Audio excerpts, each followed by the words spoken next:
They say appearances can be deceiving, but in the world of tech, perception is everything. And in a crowded cafe in downtown San Francisco, perception was about to get shattered. It started with a laugh, a sharp, mocking chuckle from a table of young professionals dressed in startup swag, sipping oat milk lattes and scrolling through the latest product drops. They were developers, marketers, coders, people who lived and breathed innovation. And they had just spotted a man sitting alone at the corner table, quietly sipping black coffee and tapping away on a phone that looked like it had time traveled from 2010. It was thick, scratched, and unmistakably outdated. One of the guys leaned over and whispered, "Is that a Droid X? Bro, is he serious?" The others snickered. One even snapped a photo, captioning it, "When your grandpa joins the tech scene." The man didn't react. He didn't flinch. He just kept typing, eyes focused, fingers deliberate. His name was Elijah King. And what they didn't know, what no one in that cafe knew, was that Elijah wasn't just some relic clinging to old tech. He was the silent architect of something far bigger. Elijah had grown up in Detroit, raised by a single mother who worked nights at a factory and spent her days tutoring him in math. He'd always been fascinated by machines, not just how they worked but how they connected people. At 14 he built his first computer from salvaged parts. At 17 he coded a messaging app that quietly gained traction in local schools. But Elijah didn't chase fame. He chased function. While others were pitching ideas to VCs and chasing viral launches, Elijah was studying infrastructure, encryption, and scalability. He believed that true innovation wasn't flashy, it was foundational. And that old phone? It was a modified prototype running his own custom OS, built for security and speed. But back in the cafe none of that mattered. The laughter grew louder. One of the guys walked over, feigning politeness. "Hey man, cool phone. Vintage?" Elijah looked up, smiled faintly and said, "It works." The guy smirked. "Sure, but you know there's better stuff out there, right?" Elijah nodded. "I do." Then he returned to his screen. The guy shrugged and walked off muttering, "Whatever, dude." What happened next would flip their world upside down. Because Elijah wasn't just visiting San Francisco. He was finalizing a deal. A deal that would make him the majority shareholder of a mid-tier tech company called Nexacore, a firm that had quietly developed back-end systems for some of the biggest apps in the world. Nexacore had been struggling financially, mismanaged by flashy executives who prioritized branding over stability. Elijah saw an opportunity. He'd spent the last year acquiring shares through shell companies, building influence and preparing for a takeover. And today was the final step. He walked out of the cafe, past the laughing group, and headed straight to Nexacore's headquarters. The receptionist greeted him with confusion. "Can I help you?" Elijah handed her a folder. "I'm here for the board meeting. I'm the new chairman." She blinked. "Excuse me?" Elijah smiled. "Check the filings." Within minutes, the boardroom was buzzing. Executives scrambled, legal teams confirmed the paperwork, and the CEO, who had once dismissed Elijah's inquiries, was forced to step down. Elijah didn't gloat. He didn't raise his voice. He simply sat at the head of the table and said, "Let's get to work." Word spread fast. Tech blogs picked up the story. Unknown investor takes over Nexacore. Silent genius reshapes tech landscape. The photo from the cafe surfaced, now captioned, "He bought the company behind your favorite app." The guys who had laughed? They were stunned. One of them even tried to reach out, offering to connect and collaborate. Elijah declined. He wasn't interested in validation. He was building something bigger. Over the next few weeks, Elijah restructured Nexacore from the ground up. He cut unnecessary departments, invested in R&D, and brought in engineers who valued substance over style. The company's stock tripled. Competitors took notice. Investors scrambled to get in. But Elijah remained calm, focused, and deliberate. He still used the same phone. Still wore the same hoodie. Still drank black coffee. But beneath that quiet exterior was a mind reshaping the future. Then came the twist. One morning, Elijah received an encrypted message. It was from a former Nexacore developer, someone who had left under mysterious circumstances. The message read, "They know who you are. And they're coming." Elijah frowned. He traced the IP. It was routed through multiple proxies, but the origin was clear. A rival firm called Virion Tech. Virion Tech had a reputation for aggressive acquisitions and shady tactics. They tried to buy Nexicor years ago but were blocked by regulators. Now, with Elijah in charge, they saw a threat. Elijah dug deeper. He found evidence of surveillance, data breaches, and even attempts to sabotage Nexicor's servers. Someone inside was leaking information.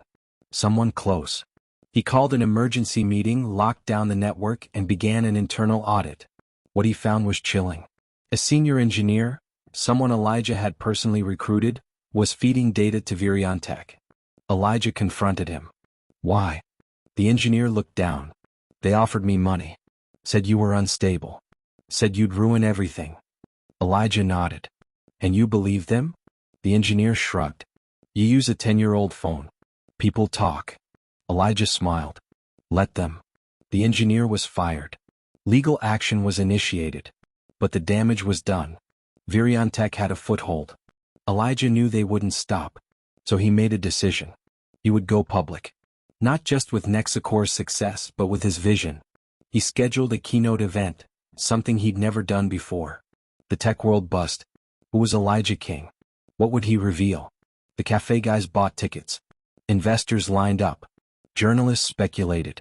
And on the day of the event, Elijah walked on stage holding that same old phone. The crowd murmured. He smiled. This phone, he said, is a symbol. Not of the past but of priorities. While others chase aesthetics, I chase performance. While others chase trends, I chase truth. He paused. And the truth is, we've built something that will change everything. The screen behind him lit up. A new OS. A new platform. A new way to connect. Secure, fast, decentralized. The crowd erupted. But just as Elijah finished his presentation, his phone buzzed. A new message. No sender. Just one line, you shouldn't have done that. Elijah stared at the screen. The lights dimmed. The feed cut. And somewhere in the crowd, a figure stood up and walked away, unnoticed but not unseen. Don't forget to like, comment, and subscribe for more powerful stories that uplift Black voices and expose hidden truths. The room was silent. The screen had gone dark. Elijah stood frozen, staring at the message on his phone. You shouldn't have done that. No sender. No trace. Just a warning. The crowd murmured, confused by the sudden blackout. Technicians scrambled backstage trying to restore the feed. Elijah turned to the audience, composed but alert. We're experiencing a minor technical issue, he said calmly, but rest assured, the future is already in motion. He walked off stage, flanked by security, and headed straight to the Nexicor control center. There he found chaos. Servers were spiking. Logs showed unauthorized access attempts. Someone was trying to breach the core of the new OS. Elijah's team worked fast, isolating the attack, tracing the source. It wasn't just Viriontech. It was deeper. A shadow network of shell companies, proxies, and encrypted nodes. Someone had been watching Elijah for months, tracking his moves, anticipating his launch. And now they were trying to dismantle it before it could take hold. Elijah didn't panic. He activated a protocol he built years ago, a failsafe buried deep in Nexicor's architecture.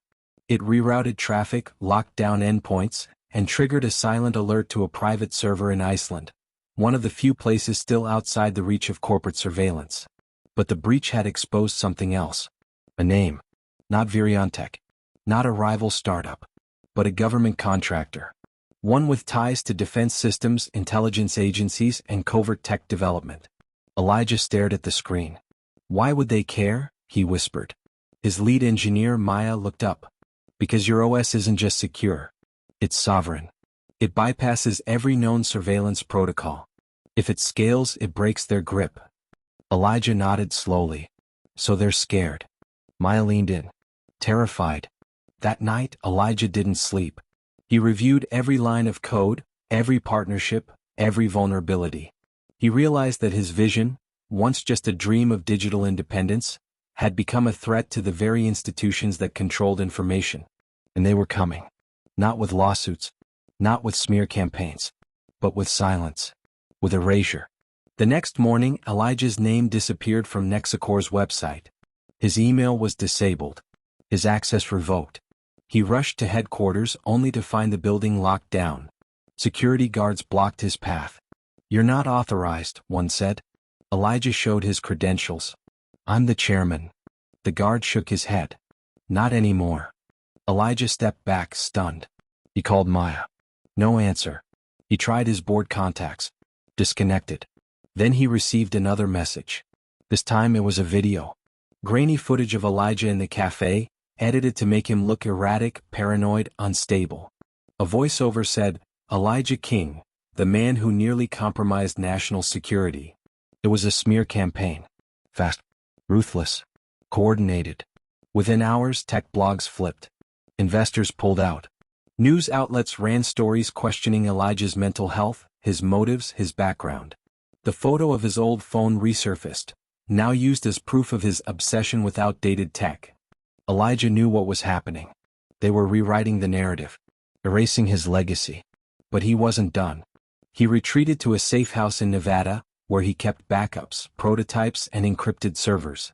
There he reconnected with Maya, who had gone underground after receiving threats. Together they began rebuilding. Not Nexacore. Something new. Something untouchable. A decentralized network, powered by peer-to-peer nodes, immune to corporate control. They called it Echo. And it spread like wildfire. Coders joined anonymously. Users migrated quietly. Within weeks, Echo had thousands of active nodes. It was invisible, resilient, and growing. But then came the final blow. Elijah received a package. No return address. Inside was his old phone, cracked, scorched, and dead. Alongside it, a note, "Echo dies next." Elijah looked at Maya. "They found us." She nodded. "And they're not just coming for the tech." Elijah clenched his fists. "Then we go to them." He opened a secure channel, broadcast a message to Echo's network. "They tried to erase us, but we're still here. And we're not backing down." The screen lit up with responses. Coders, hackers, whistleblowers. All ready. All watching. And just as Elijah prepared to launch Echo's next phase, his server pinged. A new file. Encrypted. From a source labeled XIN. He opened it. And what he saw made his blood run cold. It wasn't code. It was a blueprint. A blueprint for Echo. Dated 2 years before he built it. Signed by someone he thought was dead. Don't forget to like, comment, and subscribe for more powerful stories that uplift Black voices and expose hidden truths. Elijah stared at the blueprint. It was unmistakably Echo, his decentralized network, his life's work. But the date on the file was wrong. It was 2 years before he'd even started building. And the signature at the bottom? Zen. That name hadn't crossed his mind in years. Not since the underground forums. Not since the encrypted chat rooms where ideas were traded like currency and identities were masked behind layers of code. Xian had been a legend. A ghost. A coder so advanced some believed he wasn't real. Elijah had exchanged messages with him once, brief, cryptic, and unforgettable. Xian had spoken of a future where networks were free, where surveillance collapsed, and where control was obsolete. Then he vanished. No trace. No goodbye. Just silence. And now here was his signature. On Elijah's blueprint. Maya leaned over Elijah's shoulder, her voice low. "This doesn't make sense. You built Echo from scratch." Elijah nodded slowly. "I thought I did." He ran a checksum on the file. It matched his code, line for line. But there were additions. Subtle enhancements. Algorithms he hadn't written. Protocols he hadn't imagined. It was as if someone had guided him without his knowledge. Elijah dug deeper. He found metadata, buried timestamps, encrypted notes, fragments of conversations. And one phrase kept repeating, "The mirror is not the origin." Elijah's pulse quickened. He remembered something Xian had said years ago, "The best code is remembered, not written." Was Echo a memory? A seed planted long ago? And if so, who had planted it? Elijah traced the file's origin. It led to a server in Alaska, cold, remote, and offline for years. He booked a flight. No press. No team. Just him and Maya. They arrived in a snow-covered town with no cell service and one blinking payphone. The server was buried beneath an abandoned research lab, sealed behind biometric locks and rusted steel. Elijah bypassed the security using a retinal scanner he'd built himself. Inside, the air was stale. Dust-covered old terminals. But one screen flickered to life. A message appeared, "Welcome back, Elijah." Maya gasped. "It knows you." Elijah typed, "Who are you?" The reply came instantly. "I am what you forgot." The screen displayed images, photos of Elijah as a teenager, coding late at night, diagrams he'd drawn, notes he'd scribbled. Then a video played. It was him. At 17. Speaking to a camera. Echo is the future. But it must be buried until the world is ready. Elijah's hands trembled. He didn't remember recording it. Maya whispered, "You built Echo before. And you erased it." Elijah nodded slowly. "To protect it?" The server contained logs, conversations between Elijah and XEN. Plans. Designs. Warnings. They had built Echo together. But something had gone wrong. A breach. A betrayal. Elijah had wiped his memory, buried the code, and walked away. Until now. Maya found a final file. Locked. Encrypted. It required a passphrase. Elijah stared at the screen. He typed one word, mirror. The file opened. Inside was a list. Names. Locations. Devices. All connected to Echo. All active. But one name stood out. XN, status, alive. Elijah's heart raced. He turned to Maya. "He's still out there." Maya nodded. "And he's watching." Elijah downloaded the file, packed the server, and left the lab. Back in Nevada, they began tracing the nodes. One by one, they found users, coders, activists, whistleblowers. All connected. All waiting. But then a new message appeared. This time it wasn't encrypted. It was public. Broadcast across Echo's network. "The mirror has cracked. The origin awakens." Attached was a photo. Grainy. Taken from a drone. It showed Elijah and Maya leaving the lab. Someone had been watching. Elijah activated Echo's defense protocols. Nodes went dark. Servers rerouted. But the message kept spreading. And then came the final blow. A live stream. From an unknown location. A figure in a hood. Voice distorted.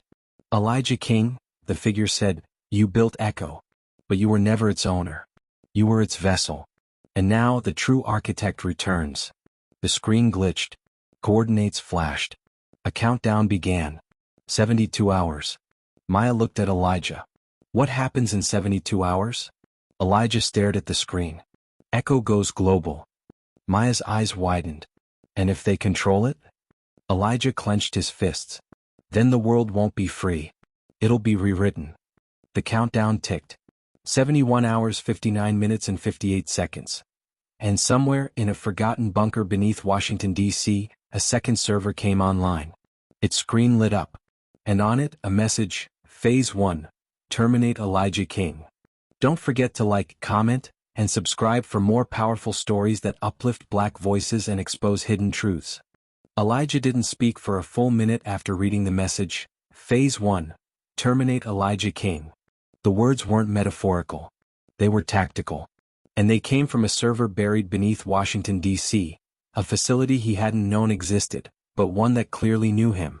Maya stared at the screen, her voice barely a whisper. "They're not just trying to erase Echo. They're trying to erase you." Elijah nodded slowly, his mind racing. The blueprint, the buried memories, the encrypted files, it was all part of something bigger. Something he'd unknowingly helped build. Echo wasn't just a network. It was a trigger. A system designed to disrupt centralized control, and now that it was active, the architects of that control were panicking. Elijah traced the live stream signal from the hooded figure. It bounced through 7 countries, masked by quantum encryption, but one node stood out, a relay in Langley, Virginia. CIA territory. Elijah's stomach turned. "This isn't corporate sabotage," he said. "This is government-level containment." Maya leaned in. "Then who is XN?" Elijah didn't answer. He was remembering something, an encounter at a tech conference years ago. A man in a gray suit, no badge, no name, who had approached him with a cryptic offer. "Your code has potential. But it needs to sleep." Elijah had declined. Days later, his servers crashed. His funding vanished. And he'd started over. Now he realized he hadn't started over. He'd been reset. Maya pulled up a file labeled XEN Protocol. Inside were directives, plans to recruit coders, implant ideas, and erase memories. Elijah's name was listed. So was Maya's. She gasped. "They've been watching us since college." Elijah clenched his fists. We were never building Echo. We were activating it. The countdown ticked, 48 hours remaining. Elijah knew what was coming. Phase 2. Global deployment. But if the wrong hands controlled it, Echo could become a surveillance weapon more powerful than anything before it. He had to stop it. Or reclaim it. He contacted a former NSA analyst named Reza, someone who had defected years ago and now operated in the shadows. Reza confirmed Elijah's worst fear. Echo's architecture had been mirrored by a covert agency known as Omega, a black-budget program designed to hijack decentralized systems and weaponize them. They're not trying to destroy Echo, Reza said. They're trying to override it. Elijah asked how. Reza showed him a device, a small chip no larger than a coin, capable of injecting malicious code into Echo's core. They'll deploy it through the final node, Reza said. The one you haven't activated yet. Elijah froze. That node was in Detroit, his hometown, the place where he first dreamed of building something that couldn't be corrupted. Maya looked at him. We have to go. Elijah nodded. They flew out that night, landing in a city cloaked in memory and tension. The final node was hidden beneath an old library, wired into a forgotten fiber line. Elijah accessed it, preparing to launch the final phase of Echo's true protocol, a self-healing firewall that would lock out any foreign code. But just as he initiated the sequence, the lights flickered. The server buzzed. And a voice echoed through the room. You're too late. Elijah turned. The hooded figure stood in the doorway. No mask. No distortion. Just a face Elijah hadn't seen in over a decade. His brother. Elijah staggered back. No. You died. The man smiled. They told you that. Because they needed you to forget. But I've been here. Watching. Guiding. And now I finish what we started. Elijah's mind reeled. His brother had been Exian. The ghost. The architect. The one who planted the seed. Maya stepped forward. Why? Elijah's brother looked at her. Because freedom isn't given. It's engineered. And Echo was never meant to be yours. It was meant to be mine. He pulled out the chip. The Omega override. And as he stepped toward the server, Elijah realized the final truth. Echo wasn't just a network. It was a choice. And in 24 hours the world would either wake up, or fall asleep forever. Don't forget to like, comment, and subscribe for more powerful stories that uplift Black voices and expose hidden truths. Elijah stared at his brother, alive, calculating and holding the Omega override chip like a scalpel. The room pulsed with tension. Maya stepped between them, her voice steady. You don't have to do this. But Elijah's brother, once known as Aaron, was already inserting the chip into the terminal. You think Echo is freedom, he said. But freedom without control is chaos. I'm giving the world order. Elijah's heart pounded. He remembered their childhood, two boys building circuits in a Detroit basement, dreaming of changing the world. But somewhere along the way, Aaron had stopped dreaming and started designing outcomes. Elijah lunged forward, yanking the chip from the port just before it synced. Alarms blared. The system entered lockdown. You don't get to decide for everyone, Elijah said. Echo was built to empower, not enslave. Aaron smirked. Then you better be ready to fight for it. He activated a failsafe, an AI loop designed to overwrite Echo's core in 60 seconds. Maya scrambled to reroute the firewall. Elijah accessed the original source code, buried in an old hard drive he'd carried since college. It was raw and imperfect, but it was his. He injected it into the system, forcing Echo to revert to its earliest form. The countdown hit 10 seconds. Aaron tried to override it, but the system rejected him. Elijah had locked the architecture to biometric access. His own. You taught me everything I know, Elijah said. But you forgot the most important lesson. Technology should serve people, not control them. The final sequence executed. Echo pulsed once, then stabilized. The override was gone. Aaron stepped back, defeated. You were always the idealist, he said. And you were always afraid of what people might do with real power, Elijah replied. Security forces arrived moments later. Reza had tipped them off.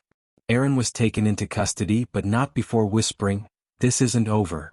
Elijah watched him go, unsure whether to feel grief or relief. Maya placed a hand on his shoulder. You saved Echo. You saved choice. In the days that followed, Echo went public, not as a product but as an open-source platform. Developers around the world contributed to it, shaping it into something no single entity could control. Elijah didn't become a billionaire. He became something rarer, a symbol of resistance in a world obsessed with control. And the old phone? He kept it. Not as a relic but as a reminder that sometimes the most powerful tech isn't the newest, it's the one built with purpose. True innovation isn't about domination, it's about liberation. The world may chase shiny devices and flashy upgrades, but the real power lies in ideas that empower others. Elijah's journey reminds us that being underestimated is a gift, and that the most meaningful victories come not from defeating others, but from defending what's right. The end. Don't forget to like, comment, and subscribe for more powerful stories that uplift Black voices and expose hidden truths.